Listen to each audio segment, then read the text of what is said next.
कौन कौन से प्राइवेट कॉलेजेस एंड कौन कौन से गवर्नमेंट लॉ कॉलेजेस आप परस्यू कर सकते हैं for your masters in law. कौन कौन से कोर्सेज वो प्रोवाइड करते हैं एंड फीस स्ट्रक्चर जो है वो क्या है। अमेजिंग कॉलेजेस, सुप्रीम कोर्ट के जजेस एंड एडवोकेट्स जो हैं वो यहाँ पे आके क्लासेस लेते हैं। IIT खड़गपुर भी लॉ का मास्टर्स जो है वो आपको ऑफर करता है। Hello to all the dear students. I welcome you all to this amazing platform of PW Clad guys. So बच्चा पार्टी, आज हम लोग डिस्कस करने वाले हैं कि कौन कौन से प्राइवेट कॉलेजेस एंड कौन कौन से गवर्नमेंट लॉ कॉलेजेस आप परस्यू कर सकते हैं for your masters in law. इस सेशन में हम लोग डिटेल में डिस्कशन करेंगे कि प्राइवेट कॉलेजेस कौन कौन से हैं, उनकी एनुअल फीस क्या क्या है, वो प्राइवेट लॉ कॉलेजेस जो हैं फॉर मास्टर्स कौन कौन सी आपके कोर्सेज को ऑफर करते हैं, और हम ये भी डिस्कस करेंगे इन डिटेल कि कौन कौन सी गवर्नमेंट लॉ कॉलेज आपकी अवेलेबल है for your masters in law, that is LLM, कौन कौन से कोर्सेज वो प्रोवाइड करते हैं एंड फीस स्ट्रक्चर जो है वो क्या है। सो अगर आप करना चाहते हैं क्लैट PG को prepare for your masters in law, then this is our CLAT PG channel, guys. So for this, stay tuned throughout the while, guys. Without wasting any more further time, we are starting up with our session. तो सबसे पहले बच्चा हम लोग discuss करेंगे best government colleges for pursuing your masters in law, that is pursuing your LLM. यहाँ पे सबसे पहले आता है national law school of India university, that is NLSIU Bangalore, है ना। क्या आता है? NLSIU बैंगलोर। अब ये बैंगलोर का जो NLU है, ऑब्वियसली इसका लोकेशन जो है वो बैंगलोर कर्नाटका में है। आपकी फीस जो है वो आपके साल की 2 से 3 लाख रुपए की फीस हो सकती है। NLU बैंगलोर जो है वो आपको मास्टर्स ऑफर करता है इन द फील्ड और इन the courses of business law, human rights law and constitutional law. अब यहाँ पे सबसे पहला सवाल ये आता है कि अगर बैंगलोर से LLM करना है, मतलब अगर नेशनल लॉ यूनिवर्सिटी बैंगलोर से अगर मास्टर्स परस्यू करना है इन लॉ, तो आपको कौन सा एग्जाम देना होगा? तो आपको क्लैट PG एग्जामिनेशन देना होगा एंड आपको बैचलर्स इन लॉ में जो आपने अपना LLB किया है, BB LLB या फिर BA LLB, या अगर आपने LLB किया है तो उसमें आपका मिनिमम परसेंटेज जो है उसमें आपको 55 मार्क्स, आप 55% जो है वो आपका होना चाहिए, तभी आप NLU बैंगलोर में आप एडमिशन के लिए एलिजिबल होंगे under its masters course. I hope this thing is clearly clear. With this we are moving further to the next national law university, जो कि ऑब्वियसली बात है गवर्नमेंट ओन्ड है, और यहां से भी आप अपना लॉ के अंदर आप मास्टर्स परस्यू कर सकते हैं। And the name of the university is national academy of legal studies and research which is NALSAR Hyderabad. NALSAR Hyderabad is there in Hyderabad Telangana. यहाँ से अगर आप अपनी मास्टर्स को परस्यू आउट कर रहे हैं, मतलब मास्टर्स इन लॉ कर रहे हैं या LLM कर रहे हैं, तो आपकी सालाना फीस जो है वो 2.5 से 3 लाख रुपीस पर एनम आ सकती है। कौन कौन से कोर्सेज जो हैं वो अवेलेबल होते हैं in the NALSAR Hyderabad university? It is basically corporate law and commercial, corporate and commercial law and public law के अंदर आप अपना मास्टर्स परस्यू कर सकते हैं from NALSAR university Hyderabad. Again NALSAR में एडमिशन लेने के लिए अगेन आपको फिर से क्लैट PG का एग्जाम देना होगा, और आपका जो LLB है, मतलब आपका बैचलर्स इन लॉ में मिनिमम आपको 55% होना चाहिए। Now moving on to the next one, that is NLU Delhi, National Law University Delhi. Delhi में लोकेटेड है। अगर आप ये NLU दिल्ली से अगर आप अपना मास्टर्स परस्यू कर रहे हैं तो सालाना फीस जो है वो आपकी 1 लाख से 2 लाख रुपए आपकी बन सकती है। NLU दिल्ली में कौन कौन से कोर्सेज के अंदर मास्टर्स कोर्स जो है वो अवेलेबल है? इट इज आपका intellectual property rights, human rights law.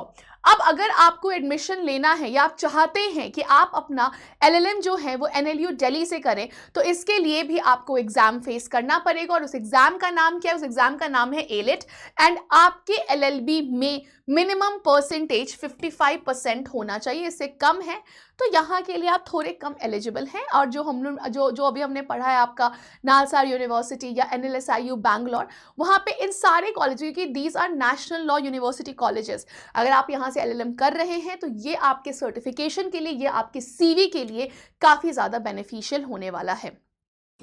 आगे बढ़ते हैं हम लोग। इट इज आपका national law institute which is there in Delhi. बहुत ही फेमस कॉलेज है ये, बहुत ही आपका मतलब कि इसको इसको हम लोग कहते हैं अंडरडॉग ऑफ लॉ, है ना। तो इट इज आपका नेशनल लॉ इंस्टीट्यूट, ये भी दिल्ली में सिचुएटेड है। यहाँ की जो फीस है वो सालाना, अगर आप यहाँ से मास्टर्स परस्यू कर रहे हैं इन लॉ, तो यहाँ की सालाना फीस जो है वो 80,000 that is 80,000 to 1 lakh rupees तक आपको आ सकती है। नेशनल लॉ इंस्टीट्यूट में अगर आप LLM परस्यू करना चाहते हैं तो for LLM that is in for masters in law, constitutional law आपको अवेल किया जाएगा, क्रिमिनल लॉ के अंदर आप मास्टर्स कर सकते हैं एंड कॉर्पोरेट लॉ के अंदर भी आप मास्टर्स कर सकते हैं। अगर ILI में एडमिशन लेना है तो ILI जो है वो अपना खुद का एंट्रेंस टेस्ट करवाता है। जब आप एंट्रेंस टेस्ट को क्वालिफाई करते हैं तो फिर ILI जो है वो इंटरव्यू कंडक्ट करवाता है, और इंटरव्यू में जब आप क्वालिफाई करते हैं तो all together entrance test and interview का मार्क्स जोड़ के अगर आप क्वालिफाई करते हैं तो आपको यहाँ पे पढ़ने का मौका मिलता है। Again I am telling you, amazing colleges, supreme court के जजेस एंड एडवोकेट्स जो हैं वो यहाँ पे आके क्लासेस लेते हैं, तो आपको काफ़ी ज़्यादा लीगल एक्सपोजर जो है वो इस यूनिवर्सिटी के थ्रू मिलेगा। एंड ये जो इसका ये फीस है वो भी काफ़ी अफोर्डेबल है। So it is a golden opportunity if you can clear Indian law institute examination. आगे बढ़ते हैं हम लोग, दैट इज WBNUJS कोलकाता, है ना। WBNUJS Kolkata, it is there in Kolkata west Bengal. यहाँ से अगर आप LLM परस्यू करते हैं तो आपका सालाना फीस जो है वो 2.5 से 3 लाख रुपीस पर ईयर तक आपका आ सकता है। WBNUJS में दैट इज आपका west Bengal national university judicial science college के अंदर जो आपका कोर्सेज अवेलेबल है दैट इज आप LLM कर सकते हैं under corporate law, international trade law. अब WBNUJS में अगर एडमिशन चाहिए तो इसके लिए भी आपको क्लैट PG एग्जामिनेशन आपको क्लियर करना पड़ेगा एंड आपकी LLB में मिनिमम आपकी परसेंटेज 55% होनी चाहिए। आगे बढ़ते हैं, यहाँ पे आता है faculty of law Delhi university. Again let me tell you one thing कि मैं आपको एक चीज़ बता दूं कि दिल्ली और ये faculty of law Delhi university जो है, सिंस इट्स इंस्टीट्यूशन, जब से दिल्ली यूनिवर्सिटी बना है तब से वहाँ पे कानून की पढ़ाई दैट इज़ लॉ की पढ़ाई जो है वो करवाई जा रही है। दिल्ली यूनिवर्सिटी काफ़ी ज़्यादा फेमस है अपने कानून की पढ़ाई दैट इज़ लॉ की पढ़ाई के लिए। तो यहाँ पे काफ़ी अफोर्डेबल फीस भी है, लोकेशन भी आपका मेन है दैट इज़ आपका capital of India that is new Delhi में आप करेंगे। बहुत सारे आपको लीगल अपॉर्चुनिटीज जो हैं वो आपको मिलेंगे। आप अपने इंटर्नशिप कर सकते हैं, आप कोर्स के साथ साथ आप कंटिन्यू कर सकते हैं अपने लीगल करियर को, वहाँ पे आप किसी सीनियर को ज्वाइन कर सकते हैं, तो एक्सपोजर जो है वो आपको काफ़ी मिलेगा। प्लस अगर आप Delhi university faculty of law से अगर आप अपना मास्टर्स परस्यू कर रहे हैं तो सालाना फीस जो है वो काफ़ी मिनिमल आएगी, दैट इज 15,000 से 20,000, that is 15 to 20,000 per year. हर सालाना फीस जो है ये है 15,000 to 20,000। Again a great opportunity. Faculty of law Delhi university जो है वो ऑफर करता है आपको मास्टर्स कोर्सेज, आपका masters in law in constitutional and administrative law and criminal law के अंदर। अब अगर आपको faculty of law Delhi university में अगर आपको एडमिशन लेना है तो इसके लिए आपको DU का एंट्रेंस टेस्ट जो है वो आपको क्लियर करना पड़ेगा, ठीक है। Now moving on to the next one that is Rajiv Gandhi school of intellectual property law, IIT Kharagpur. Yes, you have heard it right, IIT Kharagpur भी ये लॉ का मास्टर्स जो है वो आपको ऑफर करता है। A great exposure to have a great addition in your CV guys. तो IIT खड़गपुर में आपका, खड़गपुर वेस्ट बंगाल में ये लोकेटेड है। सालाना फीस अगर आप यहाँ से अपना मास्टर्स कर रहे हैं इन लॉ तो आपका सालाना फीस जो है वो 1.5 से 2 लाख के राउंड आ सकता है। कौन कौन सी कोर्सेज अवेल करवाता है IIT Kharagpur? It is intellectual property right में आप अपना मास्टर्स जो है LLM जो है वो आप कर सकते हैं। अगर आपको एडमिशन लेना है Rajiv Gandhi school of intellectual property law IIT Kharagpur में तो आपको IIT एंट्रेंस टेस्ट जो है जो आपका होता है वो आपको देना पड़ेगा and then you can enroll yourself with this college guys। अभी तो हमने डिस्कस कर लिया लिस्ट ऑफ गवर्नमेंट कॉलेजेस। अब हम लोग बात करेंगे कि कौन कौन से प्राइवेट कॉलेजेस हैं, या हम बोले कि कौन कौन से अच्छे प्राइवेट कॉलेजेस हैं जहां से आप अपना मास्टर्स इन लॉ को परस्यू कर सकते हो। इस सेगमेंट में हम लोग उन प्राइवेट कॉलेजेस के नाम डिस्कस करेंगे, उनका फीस स्ट्रक्चर डिस्कस करेंगे, वो कहाँ पे हैं, मतलब उनका लोकेशन क्या है वो डिस्कस करेंगे, अलॉन्ग विथ कि कौन कौन से कोर्सेज जो हैं ये प्राइवेट कॉलेजेस ऑफर करते हैं। ये सारी चीज़ें अभी हम लोग आपका डिस्कस करेंगे। So without any further more delay now let's start again कि लिस्ट ऑफ प्राइवेट कॉलेजेस में सबसे सबसे पहले आता है Jindal global law school which is there in Sonipat Haryana. Then come Tata school of social science which is आपका TISS university. Then come Symbiosis law school Pune. Then comes Azim Premji university Bangalore. Then comes Amity Law School Noida. Then comes School of Law Christ University Bangalore. Then comes Keat School of Law Bhubaneswar. Then comes Narse Munje University of Management Studies Mumbai. Then comes Siksha O Anusadhan. And then comes alliance school of law Bangalore. अभी जितने भी list में हमने universities discuss की हैं इनके बारे में एक डिटेल डिस्कशन जो है वो अभी हम लोग आपका पुल ऑन करेंगे। सबसे पहले हम लोग डिस्कस करेंगे आपका जिंदल ग्लोबल लॉ स्कूल के बारे में। सबसे पहले अगर आपको ये ओपी जिंदल यूनिवर्सिटी के जिंदल ग्लोबल लॉ स्कूल में से अगर आपको एलएलएम करना है तो आपका minimum percentage in your LLB, आपका मिनिमम परसेंटेज 45 परसेंटाइल होना चाहिए, तभी आप जिंदल ग्लोबल लॉ स्कूल से आप अपना मास्टर्स जो है उसको आप परस्यू कर सकते हैं। हावेवर ये क्या बोलते हैं जिंदल्स के लिए आपका एंट्रेंस एग्जामिनेशन भी होता है विच इंक्लूड्स एलसैट हो गया, क्लैट के स्कोर को भी जिंदल ये क्लैट पीजी के स्कोर को भी ये जिंदल लॉ स्कूल जो है वो आपका ये क्या बोलते हैं प्रेफरेंस देता है फॉर द एलएलएम ये कोर्स और for the admission and JSAT examination भी होता है जो कि जिंदल आपका जिंदल कंडक्ट करवाता है। विद दिस गाइस कौन कौन से कोर्सेज जो हैं वो जिंदल लॉ स्कूल के अंदर आपको मिलेंगे जिसके थ्रू आप मास्टर्स परस्यू कर सकते हैं in law. The courses include corporate and financial law, intellectual property right, international business dispute resolution and many more में एक और चीज़ की आर्टिफिशियल इंटेलिजेंस जो है उसको भी आपका ऐड कर दिया गया है। ये मेरा ही कॉलेज है जहाँ से मैंने अपना मास्टर्स जो है उसको परस्यू किया है, ठीक है ना। अमेजिंग, आपकी फैकल्टीज भी काफ़ी अमेजिंग है ना। तो यहाँ पे है। अब अगर हम बात करें तो जिंदल ग्लोबल ये लॉ स्कूल जो है इट इज सिचुएटेड इन सोनीपत हरियाणा, ठीक है। अब अगर हम बात करते हैं फीस स्ट्रक्चर की तो फीस थोड़ा सा आपको इसका थोड़ा सा ज़्यादा ही हाई मिलेगा। जैसे कि अगर आपको अपना मास्टर्स परस्यू करना है कॉन्फ्लिक्ट रेजोल्यूशन एंड एडीआर में तो आपका फीस जो है वो 6.76 लाख एंड देखोगे तो इन कोर्सेज जैसे कॉन्फ्लिक्ट रेजोल्यूशन एंड एडीआर हो गया, बिजनेस एंड फाइनेंशियल लॉ हो गया, IP right and tech law हो गया, फिजिकल लेजिस्लेशन हो गया, सिविल लिबर्टी लेजिस्लेशन हो गया। अगर आपको इन सब में अपना मास्टर्स करना है तो आपकी जो फीस होगी वो आपकी 6.76 लाख के तक पहुंचेगी सालाना। अगर आपको अपना मास्टर्स करना है environment energy climate change law में आपका, and again you are non residential, मतलब आप वहाँ पे जाके रह के नहीं कर रहे हो, आप ऑनलाइन कर रहे हो, आप बस अपना वहाँ पे एग्जाम देने जा रहे हो, तो आपकी फीस रहेगी specifically in this course 4 lakh rupees. And अगर आप global commerce and investment law के अंदर अगर आप मास्टर्स कर रहे हो, कॉम्प्रिहेंसिव लीगल स्टडीज के अंदर आप मास्टर्स कर रहे हो, तो आपकी जो फीस रहेगी वो रहेगी आपकी 6.76 लाख रुपीज़। तो ये आपका फीस स्ट्रक्चर है for OP Jindal university. Then comes आपका Tata institute of social science. Tata institute of social science जो है ये आपका CLAT PG that is law PG entrance examination जो आपका होता है कि जो भी आपके लॉ के कोर्सेज में जो भी पोस्ट ग्रेजुएशन के लिए जो एग्जामिनेशंस होते हैं उसके स्कोर को Tata institute of social science जो है वो आपका एक्सेप्ट करता है। एग्जामिनेशन इंक्लूड्स आपका CLAT examination, CLAT PG examination, IPU set, एलसैट, CUET LLM and AP law set examination. ये अगर आप इनमें से अगर आपने कोई भी एग्जामिनेशन दिया है तो इनका स्कोर कार्ड के बेसिस पे आप एडमिशन ले सकते हो। अगर वो स्कोर कार्ड जो है अगर वो क्वालिफाई करता है आपका cut off the TISS university तो हाँ आप यहाँ पे एडमिशन ले सकते हो।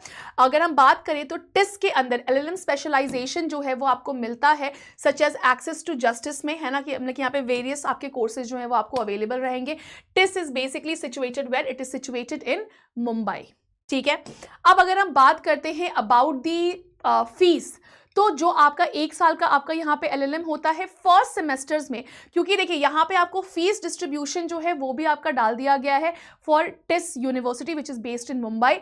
तो आपका ट्यूशन फीस 17,000 रहेगा, एग्जामिनेशन फीस 1,000 रुपये रहेगा। याद रखिएगा कि ये आपका यहाँ तक ये आपका सेमेस्टर 2 में भी ऐड होगा। आपका फील्ड एजुकेशन, इंटर्नशिप, ये एक्सपेरिमेंटल लर्निंग ये चार्जेस हो गया, उस वो भी आपका, ये भी आपका फर्स्ट सेकंड सेमेस्टर दोनों में एडेड रहेगा। IT charges first second semester दोनों में एडेड, तो 2000 रहेगा। लाइब्रेरी चार्जेस 1500 ये आपका first and second semester same जो चार्जेस हैं वो आपका ऐड रहेगा। अब चार्जेस कहाँ पे आपका जीरो हो जाएगा, देखिए फर्स्ट ईयर में जब आप फर्स्ट सेमेस्टर में जाओगे तो आपको ये ID card, convocation and miscellaneous के लिए आपको 2500 रुपये पे करना पड़ेगा, जो कि आपको सेमेस्टर 2 में पे करने की जरूरत नहीं है। फिर आता है फंड्स के लिए there is no fee neither in semester 1 neither in semester 2। फिर आता है स्टूडेंट कॉम्पिटेंसी फंड, यहाँ पे again semester 1 neither in semester 1 nor in semester 2 you don't have to pay any amount for this. Then coming upon lab and studio fund, neither in semester 1 nor in semester 2 you have to pay any fees. Then comes development fund 10,000 का आपको pay करना पड़ेगा semester 1 में, लेकिन यही fees आपको नहीं पे करनी पड़ती है if you will reach in semester 2. And then student union fund 500 रुपये आपको पे करना पड़ेगा इन semester 1 semester 2 both the times. उसके बाद एलुमनाई फंड, अब पास होने का टाइम आ गया तो फर्स्ट सेमेस्टर में यहाँ पे कोई फीस नहीं पे करनी पड़ेगी, लेकिन सेकंड सेमेस्टर में आपको आपका ये 500 रुपये आपके फीस में ऐड किया जाएगा। फिर हेल्थ केयर फंड जो है वो आपको बस सेमेस्टर 1 में पे करना है 2000 रुपीज़, सेमेस्टर 2 में कोई भी पैसा जो है वो आपको पे करने की ज़रूरत नहीं है, ठीक है। डिपॉजिट्स में कोई डिपॉजिट नहीं करना। फिर कॉशन डिपॉजिट में आपको 10,000 रुपीज़ डिपॉजिट जो है वो आपको करना है, ये रिफंडेबल अमाउंट है। जब आप अपने कॉलेज को पास करेंगे तो ये पैसा जो है वो आपके अकाउंट में दोबारा ट्रांसफ़र कर दिया जाएगा। लेकिन हाँ कि अगर आपका कोई ड्यू नहीं है, कोई सबमिशन लेट नहीं है, तो वो सब पैसे अगर कोई ड्यू है आपका कॉलेज में तो उससे पैसे यहाँ से काट लिए जाएंगे। लेकिन अगर आपका कोई ड्यू नहीं है तो टोटल आपका 10,000 रुपीज़ का जो अमाउंट है वो आप जैसे ही कॉलेज पास करेंगे उसके बाद आपके अकाउंट में इसको रिवर्स बैक कर दिया जाएगा, जो आपको फीस सेकेंड सेमेस्टर में ये पे नहीं करना है। तो फर्स्ट सेमेस्टर का टोटल फीस जो बन के आता है वो है आपका 53,500, है ना। और सेकेंड सेमेस्टर में यही फीस जो है 53,500 का यही कम होके 29,500 हो जाता है। तो इसका मतलब सिंपल सा है, अगर आपको टिस मुंबई से अगर आपको LLM या आपको मास्टर्स इन लॉ करना है तो जो टोटल फीस होगा इट इज ऑल अराउंड 83,000। मैंने आपको फीस ये ब्रेकडाउन जो है वो भी मैंने आपको बता दिया, तो आई hope this will be helpful for you. Now we are coming upon Symbiosis Law School. Amazing college, a good college to have in your CV, है ना। तो ये सिम्बॉयसिस ये लॉ स्कूल से अगर आपको मास्टर्स करना है तो आपको एग्जामिनेशन देना पड़ेगा। एग्जाम का नाम क्या है? Symbiosis all India admission test AIAT। ये इस एग्जाम के बाद आपका पर्सनल इंटरव्यू होगा, उसके बाद मार्क्स को ऐड किया जाएगा। अगर आप कट ऑफ क्लियर करोगे तभी आपको सिम्बॉयसिस लॉ स्कूल में एडमिशन जो है वो आपको मिलेगा। सिम्बॉयसिस में कौन कौन से कोर्सेज ऑफर किए जाते हैं for masters, that is for LLM? तो यहाँ पे आता है business and corporate law, constitutional law and administrative law, criminal law and justice, human rights law and innovation, technology, intellectual property law and among others बहुत सारे आपके courses जो हैं वो आपको, मतलब कि आपको यहाँ पे वाइड रेंज ऑफ कोर्सेज जो हैं वो आपको अवेलेबल करवाया जाएगा। SLS ये पुणे जो है ये आपका कोर्स ऑफर करता है। So I hope this thing is clearly clear.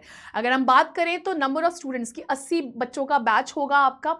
Number of ये आपके 80 बच्चों जो 80 बच्चों का बैच है तो ऑब्वियस सी बात है 80 के 80 स्टूडेंट्स जो हैं वो आपके एलिजिबल होंगे प्लेसमेंट के लिए after the completion of LLM, ठीक है।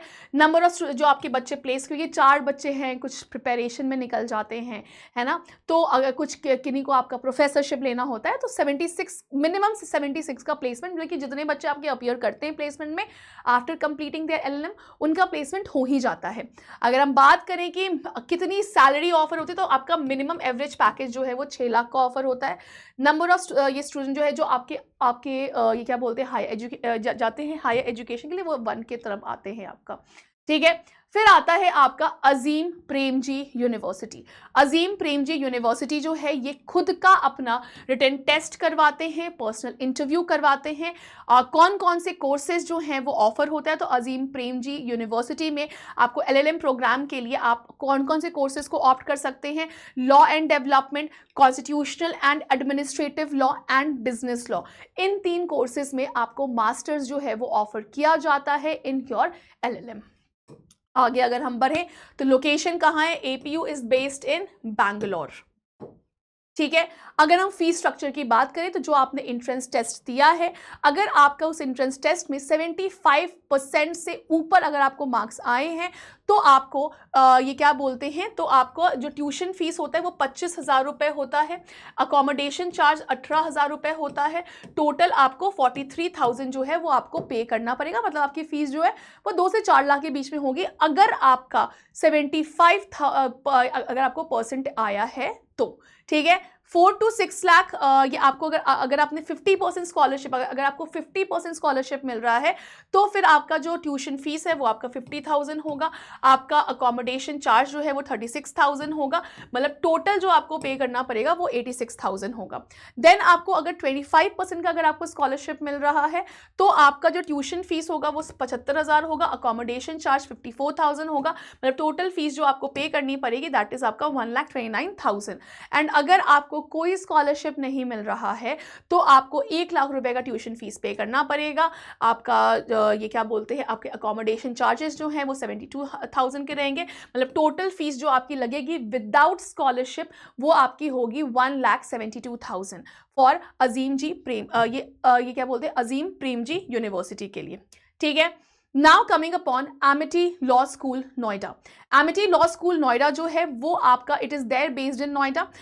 ये एमिटी लॉ स्कूल नोएडा जो है वो आपको मास्टर्स इन लॉ ऑफर करता है इन द कोर्सेज जहाँ पे आपका आता है corporate law, intellectual property right, international trade law and criminal law, and इसके साथ और भी बहुत वाइड रेंज ऑफ कोर्सेज हैं जिसके अंदर एमिटी यूनिवर्सिटी नोएडा आपको मास्टर्स का कोर्स जो है वो आपको ऑफर करता है। अगर हम आगे बढ़े आपका तो बेस्ड इन नोएडा है ना, कि नोएडा में है ये जो आपका एक्सेसिबिलिटी है वो काफ़ी ज़्यादा आपके ईजी रहेगा। अगर आप मास्टर्स इन लॉ कर रहे हैं, मतलब अगर आप एलएलएम कर रहे हैं बिजनेस लॉ में, कॉन्स्टिट्यूशनल लॉ में, corporate banking and insurance law में, क्रिमिनल लॉ में, फैमिली लॉ में, तो इन सभी के लिए जो आपकी एनुअल फीस होगी वो आपकी होगी 1,86,000, ठीक है। सेम आपका ह्यूमन राइट्स हो गया, इंटेलेक्चुअल प्रॉपर्टी राइट्स हो गया, इंटरनेशनल एनवायरमेंट लॉ हो गया, international trade and economic law हो गया, इसके लिए भी आपकी फीस जो है, मतलब कि सारे एलएलएम कोर्सेज के लिए ये अगर आप अगर आप कर रहे हैं अपना ये कोर्स फ्रॉम एमिटी नोएडा तो सारे एलएलएम के लिए आपकी फीस जो है वो स्टैग्नेंट है, दैट इज आपका 1,86,000, ठीक है। ये सारे कोर्सेज हैं। देखिए आपका और भी कौन सा है, media and entertainment law, medical and health law, tax law, तो ये सारे जो आपके एलएलएम कोर्सेज हैं ये आपको एमिटी लॉ स्कूल जो है वो आपको ऑफर कर रहा होता है। then the next college is School of Law, Christ University based in Bangalore, है ना, कि बैंगलोर में आपका ये बेस्ड है। अगेन अगर आप क्राइस्ट यूनिवर्सिटी से अपना मास्टर्स करना चाहते हैं तो आपको लिस्ट ऑफ कोर्सेज जो आपको अवेलेबल होंगे, इट इज़ आपका corporate and commercial law, intellectual property आपका राइट, ट्रेड लॉ, ये trade law and constitutional and administrative law के अंदर आपको मास्टर्स जो हैं वो आपको ऑफर किया जाएगा इन यूनिवर्सिटीज़ के अंदर। लोकेशन कहाँ पे, Christ university is based in Bangalore, तो काफ़ी आपके लिए ईजी जो है वो आपका हो जाएगा। क्राइस्ट यूनिवर्सिटीज़ जो हैं वो कौन कौन से कोर्सेज में मास्टर्स ऑफ लॉ ऑफर करते हैं, तो आपका IPR हो गया, दैट इज़ आपका intellectual property and trade law हो गया, constitutional law and administrative law हो गया, कॉर्पोरेट एंड कमर्शियल लॉ हो गया, है ना। और इन सारे कोर्सेज की जो फीस रहेगी वो आपकी सेम रहेगी, दैट इज 1,35,000 रुपीज़ जो है वो आपको सालाना कोर्स फीस जो है, ट्यूशन फीस जो है वो आपको पे करना पड़ेगा। You can pick any of the ये subjects you are interested in to pursue your masters in law, that is you want to pursue your LLM from, ठीक है। नाउ नेक्स्ट इज आपका KIIT university, KIIT school of law Bhubaneswar, it is based in Bhubaneswar. आपका ये कीट school of law जो है वो आपको LLM ऑफर करता है in these following courses, that includes your corporate and commercial law, intellectual property law, constitutional and administrative law, criminal and security law, human rights law, ठीक है।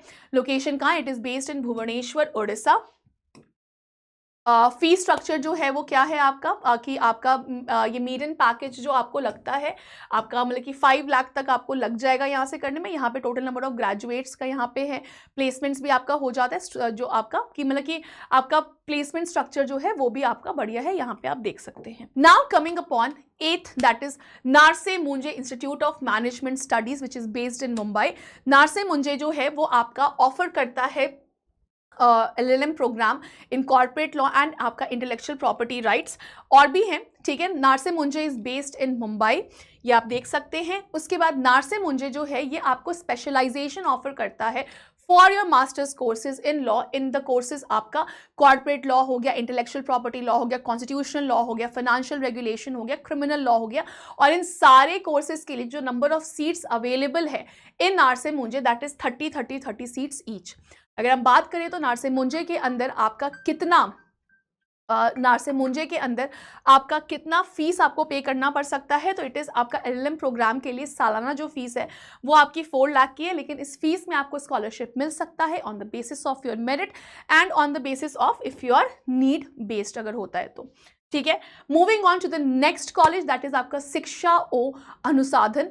ये कॉलेज जो है वो आपको ऑफर करता है मास्टर्स करने के लिए in the courses which includes corporate law, intellectual property right, criminal law, human rights and constitutional law, ठीक है।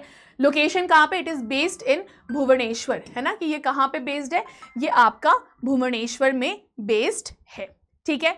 अब आगे बढ़ते हैं हम लोग। आपका कितनी फीस हो सकती है? तो आपकी फीस जो होगी वो आपकी 1,25,000 ट्यूशन फीस होगी प्लस 91,000 एक आपको वन टाइम पेमेंट करना पड़ेगा दैट इज ऑफ 5,000। तो इसको इंक्लूड कर लीजिए, ये आपका एनुअल ये फीस है जो आपको पे करना पड़ेगा to study in this university. And now we are coming upon Alliance school of law which is based in Bangalore. Alliance school of law जो है ये आपको ऑफर करता है to do your masters in law in the courses which includes आपका corporate and commercial law, intellectual property law, constitutional and administrative law. अगर हम बात करें तो कहाँ पे बेस्ड है, तो आपका alliance school of law is based in Bangalore, location भी सही है। और इसकी जो सालाना फीस है for your LLM it is आपका वो 3 लाख रुपीज। एंड आपको कम से कम ये बैचलर्स इन लॉ जो है वो आपका होना चाहिए। Okay guys, so this was it, जहाँ पे हमने एकदम डिटेल में डिस्कस किया है list of private colleges and list of government colleges जहाँ से आप अपना मास्टर्स इन लॉ जो है उसको आप परस्यू कर सकते हैं। Make a wise choice guys and upgrade your CV and upgrade your degree and pursue masters in law. Hopefully इस वीडियो ने आपको काफ़ी ज़्यादा हेल्प किया होगा। So with this guys, thank you so much for being there in the session throughout the while. Your presence really matters a lot. With this guys, now I'm wrapping up. I hope कि ये आपको काफ़ी ज़्यादा insightful लगा होगा. With this guys, bye bye.